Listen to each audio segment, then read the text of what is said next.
Best to dining and drink dito sa Tarlac City? Check this out. Tignan natin kung hindi ka maparate ng ganito. Ang una is dito sa Kian's Goto and Mami na talaga namang kilala ng mga Tarlacenyo. They are known dahil isa sila sa pinakamura, masarap at hindi tinipid ang mga rekado ng mga sineserve nila dito. Next, si M. Goto Mami Pares. Ito talaga yung dadayuhin mo dahil sa napakasarap nilang luto dito.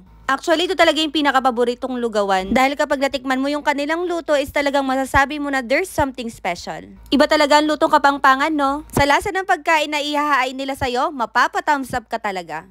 Kung samgyupsal lover ka naman katulad namin, try Doyaji Samgyupsal that offers unlimited pork, beef, and shabu-shabu. Kung nakapag-try ka na noon dito, mapapansin mo nag-o-offer na rin sila ngayon ng unlimited wings na kasama doon sa babayaran mo $5.49. Hindi ba't napakasulit? Lasang-lasa mo kasi talaga yung pagka-marinade ng meat nila dito, kaya naman talaga ma-e-enjoy mo ang every bite. Napaka-generous din nila dito dahil kapag may kasama kang bata, automatic free ang ice cream sa kanila. At may discount din naman kapag nag-celebrate ka ng birthday. Sa hotpot nila, meron ka na rin pagpipili ang tatlo, either ramen, shabu-shabu, or sausage stew.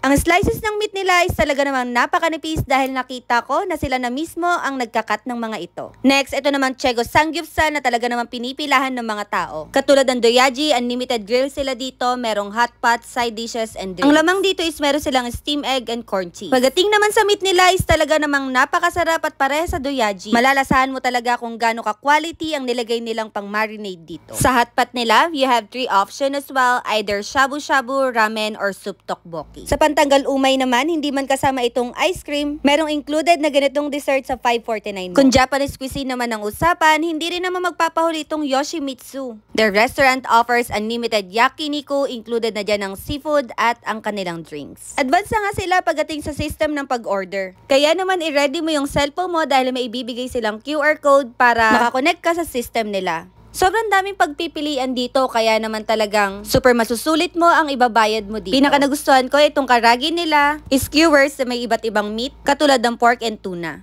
Hindi rin naman magpapahuli yung mga side dishes nila dahil sure ako na isa ito sa mga magugustuhan ninyo. At hindi lang yan dahil meron din silang napakasarap at napakalasang mga slices ng meat na talaga namang mapaparami ka sa grill. And syempre for dessert, meron din itong ice cream. Kaya naman while waiting sa mga kasama mong kumakain pa, just enjoy your dessert. Sa mga bata pala, kapag 3 feet below, libre lang sila. Next, kung medyo nalula ka naman sa sobrang daming pagkain na yon, pwede ka rin naman mag-a la carte dito sa isa sa pinakakilala at highly recommended na Japanese cuisine ng Roppongi. Ang isa sa pinaka nagustuhan ko dito is yung kanilang rice meal na talaga namang siksik, overload na sinamahan pa ng napaka-flavorful na mga sauce. One of the best is ito kanilang deep fried chicken katsu topped with cheese lava. Kung hindi mo naman gusto yan at gusto mo ng curry, you have 2 options. Meron silang katsu and tori.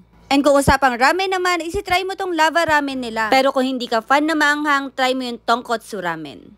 Sa drinks naman, dito tayo sa Komi Cafe na inspired sa Korean coffee shop. Isa ito sa mga marerecommend namin pagdating sa drinks dahil talagang napaka-presentable, napakasarap at sakto ang lasa ng bawat beverage nila. Bukod sa drinks, meron din pala sila mga pasta, sandwiches, waffle na talagang quality din ng pagkakagawa. Last but not the least, ang aking all-time favorite na milk tea and coffee shop dito sa Tarlac, ang My Girl. Bukod kasi sa napaka-aesthetic nilang lugar, ito talaga yung shop na talagang masasabi mo na babalik at babalikan mo. Dahil ang bawat drinks sila dito ay napaka-presentable, napaka-generous ang serving at higit sa lahat, hindi tinipid sa ingredients. Gabi na nung nagpunta kami dito pero makikita nyo na napakarami pa ring tao and meron pa nga rin mga nakapila para mag-order dito. Aside from this shop is meron nga rin pala silang katabing mga pwesto dito na kung saan pwede kang mag-dine in while waiting for your order. Ito yung shop na kung saan na-e-enjoy mo na yung drinks mo, na-e-enjoy mo pa rin ang ambience. Yun lang muna sa ngayon, don't forget to like and follow our page for more videos. Thanks for watching!